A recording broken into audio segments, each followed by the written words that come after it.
mucho más tendremos el día de hoy en el programa, así que quédense conectados para poder disfrutar de toda la programación del día de hoy en nuestro programa que está súper con mucha energía, que se siente en casa esa energía. Y ahora pues vamos a dar inicio a nuestro consultorio psicológico. Hoy tenemos un tema importante, ya saben que la salud mental es de suma importancia en nuestro Perú y es por eso que nosotros como medio de comunicación siempre tratamos de reforzar y educar un poco más a nuestra sociedad.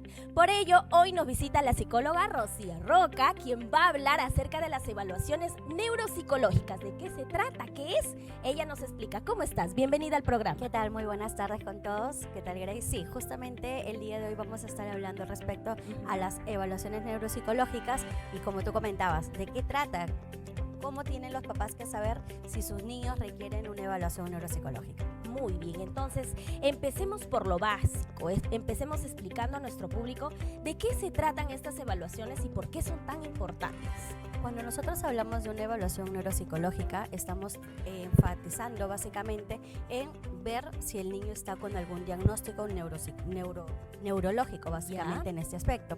Y al hablar de una evaluación neuropsicológica, estamos enfatizando en los trastornos del neurodesarrollo. Ver si es que el evaluado, en este caso, ¿no? El menor, viene a presentar algún diagnóstico en autismo, TDAH, un trastorno de la comunicación, del desarrollo de la comunicación, un déficit intelectual, un trastorno por fluidez y así diferentes diagnósticos que se encuentran dentro de los trastornos del neurodesarrollo.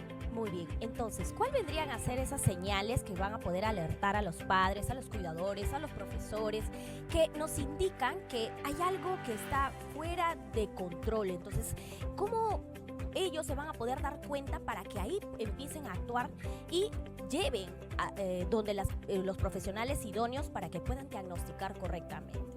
Cuando nosotros hablamos de una evaluación neuropsicológica, muchas veces vienen por derivación del área, de la escuela, básicamente en este caso, por el área de psicología de las escuelas, o también por derivación del neuropediatra, de su pediatra de los niños, ¿no? Para poder ver cuando justamente algún especialista está viendo características. Yo en este caso trato de llamarle más características que señales de alerta, porque al hablar de señales de alerta es como si fuera algo malo, ¿no? Es como, uy, no, porque mi hijo va a tener algún trastorno del neurodesarrollo. Sin embargo, tratamos de decir que son características asociadas a autismo, TDAH, un trastorno del aprendizaje, un trastorno de la fluidez y diferentes trastornos que pueda haber dentro del neurodesarrollo. Cuando los papás tienen que darse alerta en ello, como siempre yo comento a los papás, cuando voy observando en mi niño que su desarrollo típico que tendría que darse para su edad está siendo menor a la edad estimada. Por ejemplo, si yo tengo un sobrino de 3 años, tengo un vecino de 3 años y mi niño tiene 3 años y veo de que no, en el desarrollo de mi niño no se acerca al desarrollo de otros niños en la edad evolutiva, entonces ahí yo puedo darme alguna característica que está sucediendo con mi hijo, porque no se aproxima al desarrollo de las habilidades para la edad estimada. Y muchas veces es aquí la escuela cuando deriva a la evaluación neuropsicológica a los estudiantes, porque están observando características que vienen a interferir tanto en el tema académico, en el coeficiente intelectual del estudiante, o también en el tema de su lenguaje o en el ámbito social. Entonces, ahora, son algunas de esas características.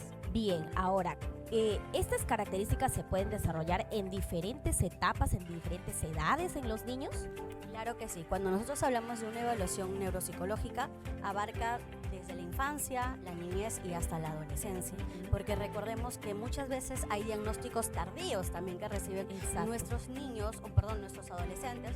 Justo tuve el caso de una evaluación de un adolescente de 15 años que recién fue diagnosticado con autismo a la edad de 15 años. Wow. Y cuando empezamos a hacer toda la indagación, ¿no? Porque nosotros pasamos diferentes procesos para poder evaluar al paciente, cuando hacemos las entrevistas con los padres nos damos cuenta que hubieron las características, solamente que no fueron detectadas a una edad temprana. Y ahí es donde muchas veces yo digo, ¿qué pasó con la escuela? ¿Cómo no notó estas características? ¿Cómo pasó inicial, primaria y recién en secundaria que estaba cursando? Los docentes de secundaria dicen, espere señora, su adolescente no está cumpliendo con las características que tendría que tener para el grado, ¿no?, de nivel de secundario. Y es aquí cuando se le deriva a que pase una evaluación la psicóloga de nivel secundario y el niño obtiene el diagnóstico de autismo, y a raíz de muchas secuencias que también estaba teniendo interferencias en el ámbito social, sobre todo de este estudiante. Y es más complejo ahí tratar a una paciente con un diagnóstico más tardío que a su debido momento, ¿verdad? Claro, justamente cuando obtenemos un diagnóstico tardío, en el caso sea, digamos, un niño con autismo o con TDAH a los 10 años, obviamente no es que no vamos a ver un buen pronóstico de avance, pero sí va a ser de repente Más esperar lento, al ritmo ¿no?, del paciente, porque las edades o las etapas donde tuvieron que haberse desarrollado estas habilidades van a tener que prolongar, porque la intervención temprana de un niño de 3 años que recién hemos observado estas características va a ser el pronóstico de avance más provechoso, a diferencia que podamos realizar la intervención en un paciente de 10 años cuando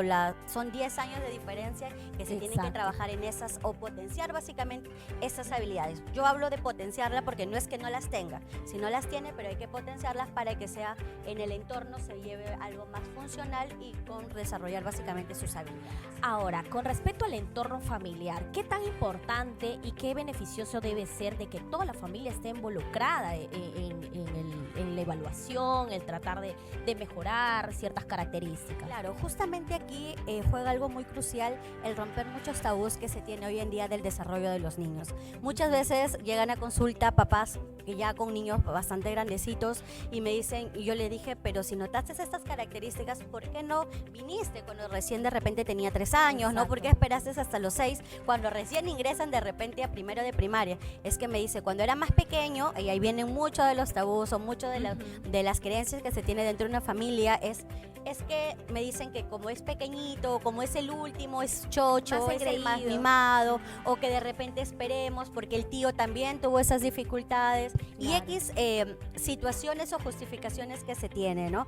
Muchas veces aquí yo también, algo que siempre converso con los papás y les digo, respecto a los temas de que si yo ya noto alguna característica en mi niño, desde la más mínima, que no van acorde al desarrollo de repente esperado del niño de la edad, tendría que pasar por alguna evaluación o simplemente una consulta para ver a qué se debe de repente esta desfase en el desarrollo. Y acá es muy importante también la familia que se involucre dentro de ello. ¿Por qué motivo? No minimizar las características que yo puedo observar en mi niño. Muchas veces papás me llegan y me dicen, es que el pediatra me dijo que tenía que esperar hasta los 4. Entonces yo le dije, pero si no tiene palabras, tiene 4 años y recién tiene 10 palabras o 10 palabras dentro de su repertorio para poder comunicarse, y que los estima que a los 4 tengan de 2.000 a más palabras, el trabajo va a ser bastante tedioso. Más que tedioso, va a ser bastante trabajoso con la familia para poder potenciar estas habilidades comunicativas, ¿no?, lingüísticas básicamente en los pacientes.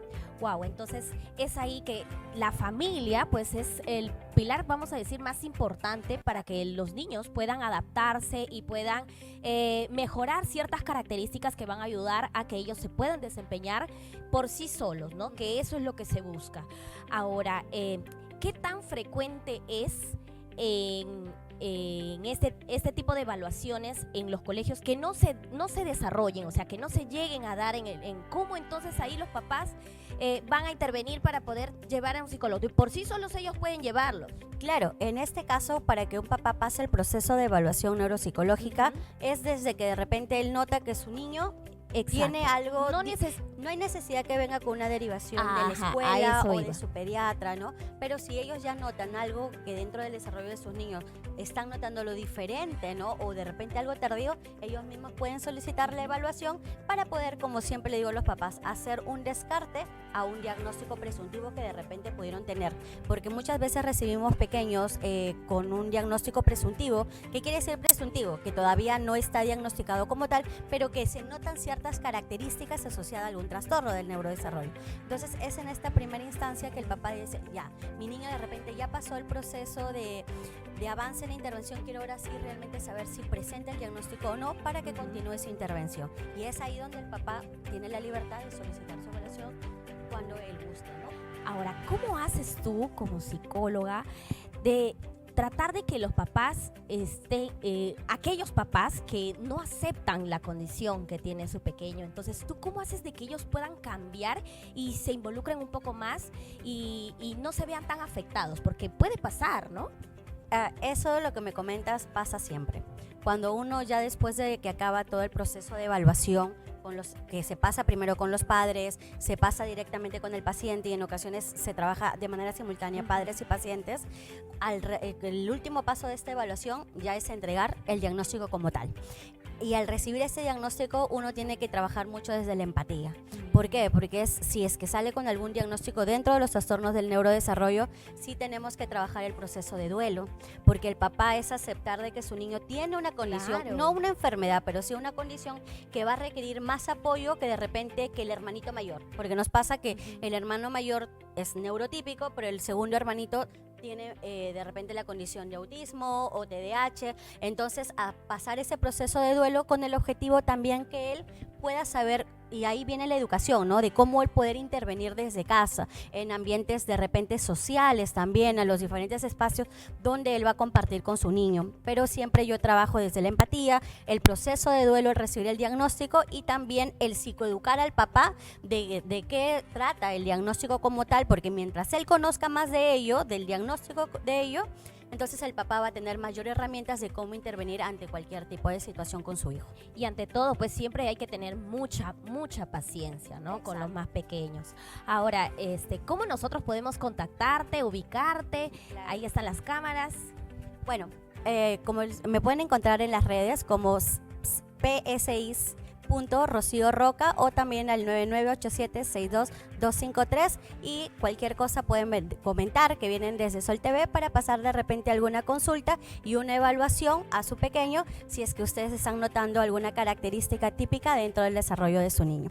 Y sin más, siempre, como le digo a los papás, estén alerta a todos los cambios dentro del desarrollo de sus niños. Muchísimas gracias, Rocío, que sin duda lo que tú haces, tu trabajo, yo sé que lo haces Mucho corazón. con todo tu amor, con todo tu cariño para los más pequeños y es un gran labor lo que tú haces. Exacto. Y sobre todo trabajar con niños y con los padres, en este caso, como yo siempre digo, es desde la base científica, porque muchas veces vienen con los mitos, ¿no? Pero esto no existía antes. Le digo, sí existía, solamente que no habían tantos estudios o simplemente a los pacientes que podían tener estos diagnósticos no se le involucraba hoy en día en la sociedad. Así es, pero qué bonito que cuando se detecta a tiempo se puede tratar Tienen esto, un mejor ¿no? pronóstico y avance también para desarrollar sus habilidades. Eso es lo más importante. Muchísimas gracias, Listo, Rocío, una nos vez más. vemos, Te esperamos gracias. por otra oportunidad. Y ahora sí, nos vamos a ir a una pequeña pausa comercial y ya venimos con mucho más aquí en Qué Tarde. No se despeguen.